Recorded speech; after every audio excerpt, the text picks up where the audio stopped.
Welcome to the Chef's Kitchen. I'm your host, Maria Valletta, and today we are at the beautiful PBS 39 Studios at the Steel Stacks in Bethlehem, Pennsylvania. And joining me is Chef Michael Joyce of Molinari's restaurant, Hello. Which is right down the street, right, Chef? It is. It's 5 minutes away. Well, I'm looking forward to visiting. And we're going to cook a special dish that's on your menu, correct? So this has been on the menu since we opened. It's a dish that I kind of had when I was traveling through Tuscany. When I got back home, I wanted to recreate it, as close as possible. So I spent a lot of time kind of just playing on the recipes to get it to as close to that sauce that I had. So it's a real rich Tuscan ragu. It's got pancetta, which we already have in the pan, kind of rendering right now. So you have the pancetta working Yep. in here, just getting the fat out, or? Yeah, once it's rendered and really crispy, we're going to add, what we have is the typical American meatball mix or meatloaf mix. It's equal parts veal, pork, and beef. Mm-hmm. We're going to add that in there and let that kind of cook next. Okay. That's going to form the base for the sauce. It's a Tuscan ragu. It's kind of like a bolognese that you get in Bologna, but this is something that's more typical to the Tuscan region. Every region thinks they're the best, and it's neat because they're so proud of their food, and they're all different. That heritage pride. Yeah, really. Yeah. I mean, they're different from ingredients, the wines. So do you feature all kinds of dishes on the menu that represent a lot of the regions, or do you specifically it's stay with kinda, Tuscany? I fell in love with a lot of the regions. Tuscany, Piedmont. So it's kind of like a grab bag for me. I kind of just Truffle pull things. world. Yeah, I was there actually for the truffle festival, and it was, did you? just in a town surrounded by truffles. Was amazing. So I pick from a lot of different regions. I don't stick to one region. So next step, we're gonna add. Gives you the meat in variety. there. But what your restaurant is really about is more authentic Italian we food, really right? try to- Rather than the Americanized Italian food. Yeah, which American Italian food is usually from Naples or Sicily. So you have heavy red sauce and that kind of stuff, which is I still love. It was just an opportunity for me to kind of show people that there's more to Italy than just the South. In like in Piedmont, where they have the truffles and all these The great fabulous ingredients. wine. Yeah, so it's really fun for me to kind of just pick from all these different areas because it is so different. And tell me about your style of pizza that you serve at the restaurant. So we serve a really authentic Neapolitan pizza. We have a wood firing oven that fires around 900 degrees. Hot. The pizza's cooking about under 2 minutes. 2 minutes, Yeah, really? it's really crazy. I could get dinner on the table really fast if I had one Yeah, of those ovens. it's kind of amazing. We have this awesome pizza dough that we let proof for 48 hours, and then we do a lot of traditional pizzas, like the margherita. But then we also do a lot of pizzas, from Piedmont, where we maybe do a porcini puree and fresh truffles or lardo or speck. So we Get creative. We stick, a lot of authentic stuff, but then we also kind of take a little bit of liberty with, how we kind of create dishes. So in here we've got all the meats now, Yes. and salt and pepper. Yep. What else do we add? Anything? Nothing right now. We're going to let this cook. We're going to drain off most of the fat. Then we're going to add pretty much a lot of our aromatics. We have what the Italians call sofrito, onions, carrots, celery. Then we have a little minced garlic. So sofrito is the equivalent to mirepoix. Exactly. Okay. It's that those sautéed vegetables that kind of provide the base for your sauce. They really kind of give the structure and really kind of give it a little backbone. And is your restaurant really large, or is it more intimate? and No, cozy? it's definitely not large. I think we have around 60 seats. I drove by it and I saw the beautiful windows. Yeah, it's great So you that get it's a lot all- of light coming in. Yeah, when it's the weather's a beautiful nice. restaurant. We have a lot of handmade wood tables, and the bar's all handmade, and it's just a really great environment. Not too large. It's almost the perfect size. I noticed you have a very extensive wine list as well, and beers. Yes. So on tap as well. That was another thing that Fran really wanted. He wanted to have an all-Italian wine list. So we have about, I don't even know at this point, it's definitely over 100 bottles from all the different regions of Italy, different vintages, different regions. Just Italian wine, Just right? Italian wine, yep. And it's great. It's it's even for me. I've tasted some wines and grapes that I never heard of even coming to this restaurant. So That's the thing about Italy is they grow over 3,000 different types of grapes, so many indigenous ones that yeah, it really is amazing. when you can find them on a list, I think it's so important to experiment with it. Stay tuned for more of the Chef's Kitchen. We now return to the Chef's Kitchen. So we're just gonna get a little garlic chopped up, just like my grandma used to do. Just kind of give it a whack. Smash it. Yeah. Did you grow up in this area? I did. I actually grew up in Bethlehem. You did? Well, the Lehigh Valley incorporates, Bethlehem, Allentown, and Easton, and it's even more areas beyond that. But it's a really incredible area. A lot of diversity between the different areas, And the different cities. culinary scene is really blowing up. It really has. You know, I left for a very long time and then came back recently, and it's amazing how different it is now. And it's been really exciting to be here at this point. I mean, in the summer, there's festivals, there's wineries nearby. There's actually a lot of great wine. The Criolla experience for kids. There's Sands Casino for the adults. I feel like there's a little bit of everything for the entire family. It really is a wonderful area. So we got our sofrito. We're gonna add that in there. So how do you know when that's ready to be added? You know, once the meat's cooked, that's all you're really looking to do. And you don't want to brown the meat, right? No, you don't need to too much. So a little garlic. You always want to season throughout the stages of the sauce. You know, if you season at the end, you're not going to get the salt and pepper into it. You want to kind of cook, you know, the meat, season the vegetables. Smell that pepper. We have a little bit of rosemary and a little bit of oregano. So then we're also going to add in our dried porcinis that we have soaking in hot water here. And you know, the porcini water is a wonderful ingredient too, because we're going to add that right at the end also. It almost looks dark, like a tea. It's actually, tea is the exact word you want to use, because it really is a mushroom tea. I mean, it's just one of those ingredients that it's kind of almost like one of our secret ingredients, you know, the porcini water. And so healthy, I bet, too, because mushrooms have so many It's antioxidants. especially, and you know, great for your immune system. You know, shiitakes are one of the healthiest mushrooms we can have. Porcinis Superfoods. they really are wonderful. So we're going to throw these mushrooms right in there. It's amazing how soft they got so quickly. How Yeah, long do you usually let them sit? You know, 10 minutes is really all you need. So our next step, we're going to add a little tomato paste. Okay. We just want to kind of really toast that into the meat here. Gonna give it some color now. Yeah. All right, so we're just going to let that toast for a minute. You want to kind of cook the tomato paste into it a little bit. Oh, I can smell the rosemary right away. Yeah, it's really aromatic. Once we have this sauce pretty much put together, then you want to let it simmer for about, you know, an hour, 2 hours, 3 hours. Okay, you do. The longer the better.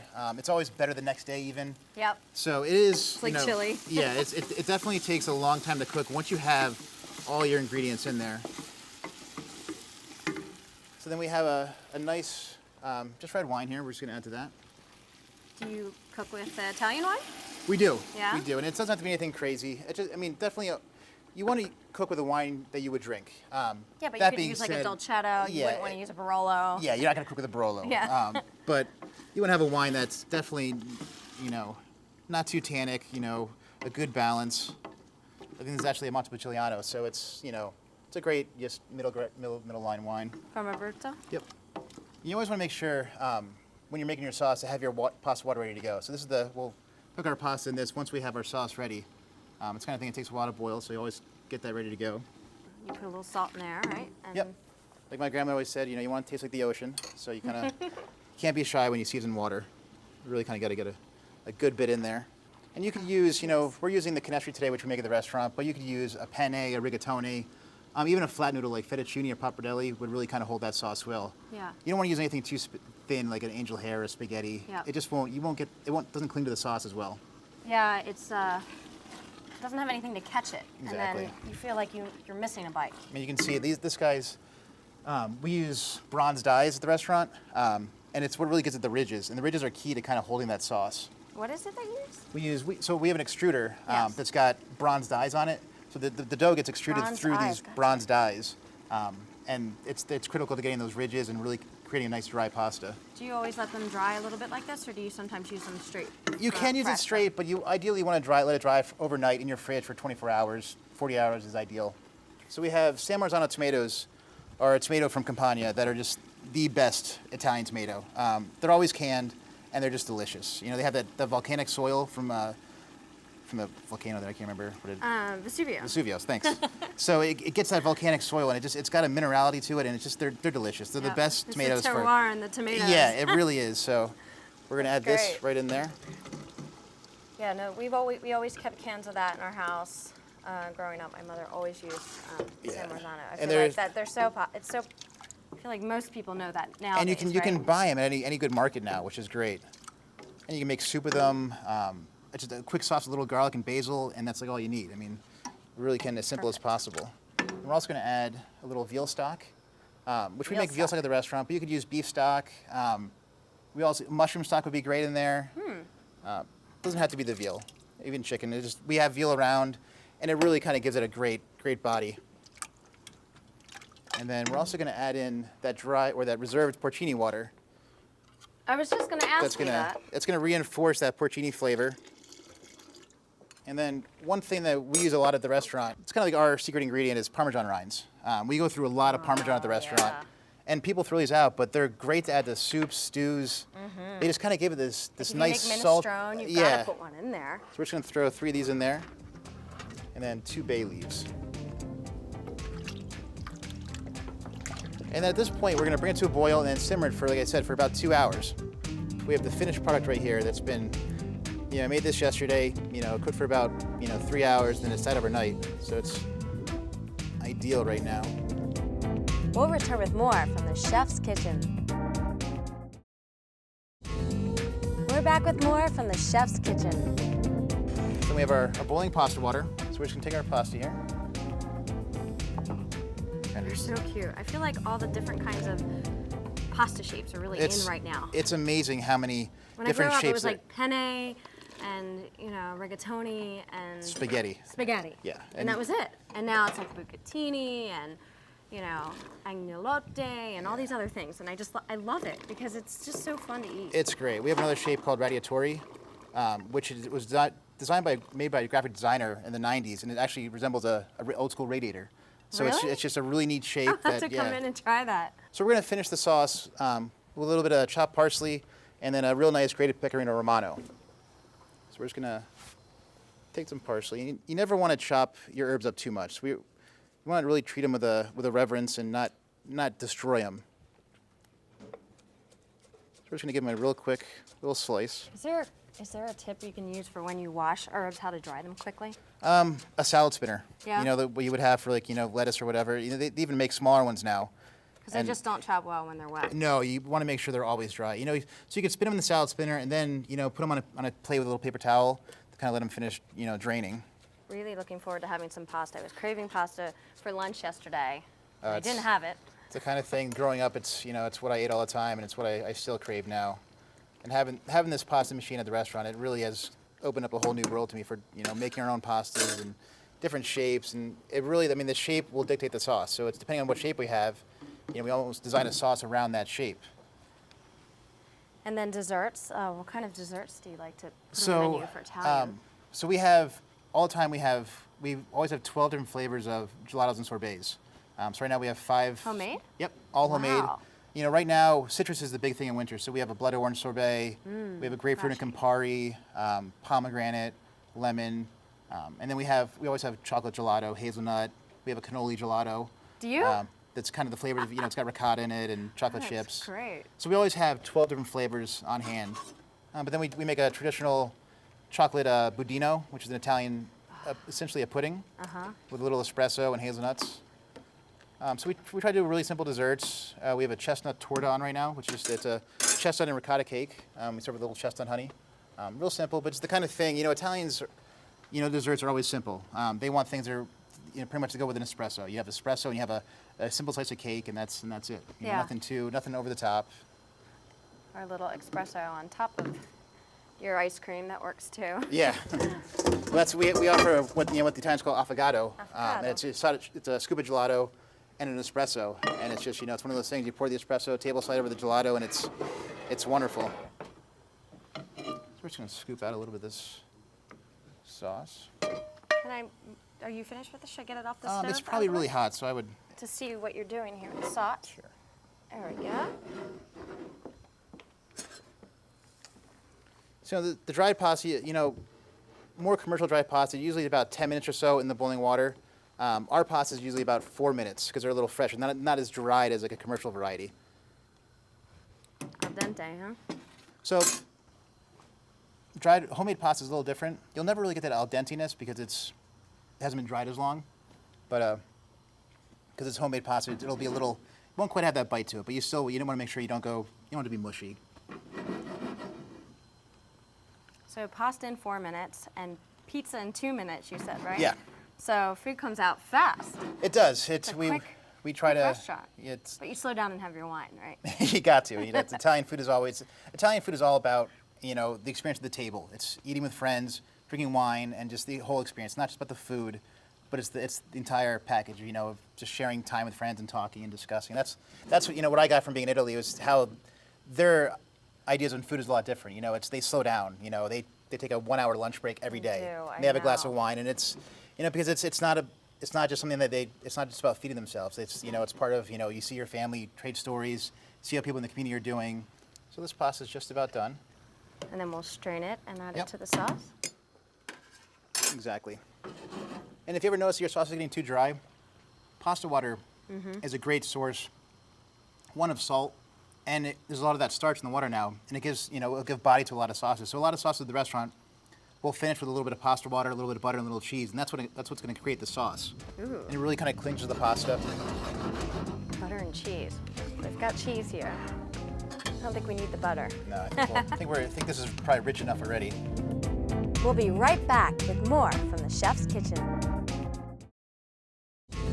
We're back with more from the chef's kitchen. And then you do cocktails at your restaurant too, right? So We if you also- don't drink wine and you're not big into beer, you do some craft cocktails. Yep, we have a lot of Italian liqueurs, all the Amaros and different things like, you Oh, know. I love, like, everybody, Fernet. yeah, exactly, Fernet. Everybody knows Campari, but there's a whole other, you know, different liqueurs. Some made with saffron, some made with, you know, anisettes, Yep. you know, grappas. So we have Grappas. a huge list of all those different ingredients too.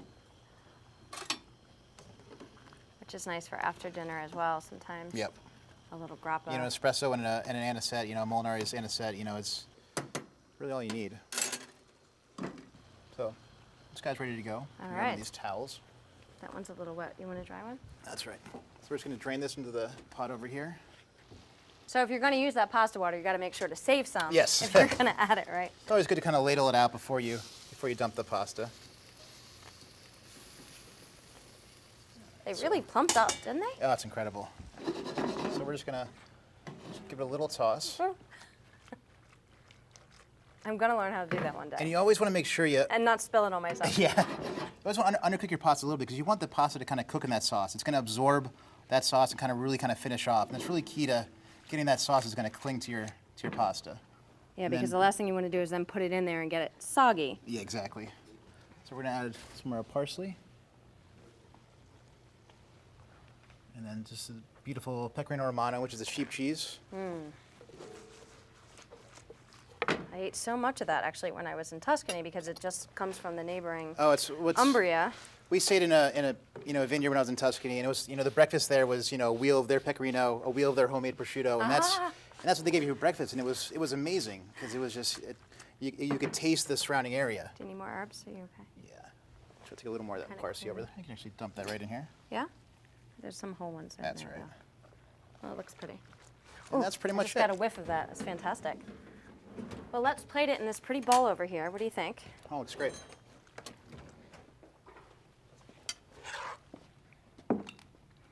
I feel like I'm back in Italy, just totally transported.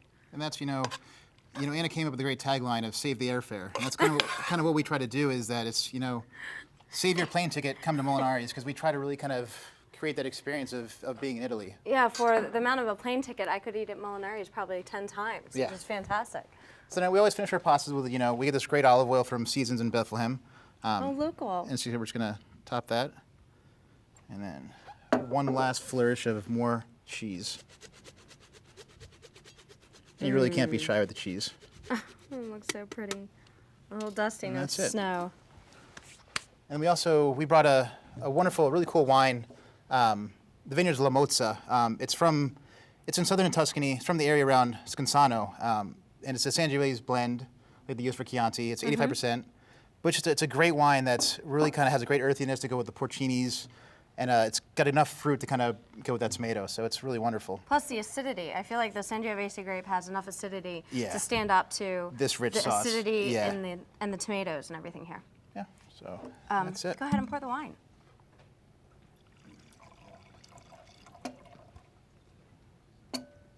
That beautiful color.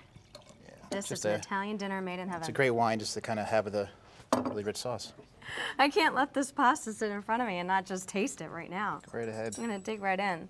You too, chef, because you did all this work. You can't just. I feel like I should be putting a fork in here to make sure I get everything that I want to get, or maybe not. Let's see. How can I get the biggest bite? Hot, careful. But so good. And you really kind of get all those elements, the porcinis, it's almost smoky with the pancetta, and then San Marzano tomatoes are just,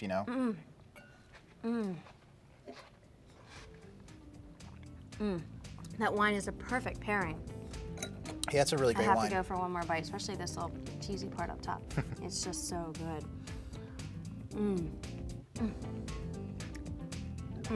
Chef, I'm in awe of this beautiful dish that you made for me. Well, thank you you so much. You're Thanks welcome. for being on the show. Thank you for having us. I really look forward to coming to the restaurant, trying all your fancy pastas and dessert, cocktails, wines. I'm trying it all. And cheers to you and Italian food. Thank you so much. Thank you, Chef Joyce. The Lehigh Valley's premier hotel, the historic Hotel Bethlehem, is perfect for any stay. With 128 rooms and suites, 24-hour room service, and a fully equipped fitness center, historic Hotel Bethlehem is sure to impress. Inside are 2 beautiful ballrooms, ample meeting space, and 2 restaurants by notable chef Michael Adams. 1741 on the terrace, a farm-to-table dining experience, and the tap room, a casual restaurant open all day. On your next trip, stay with us and feel at home at the historic Hotel Bethlehem.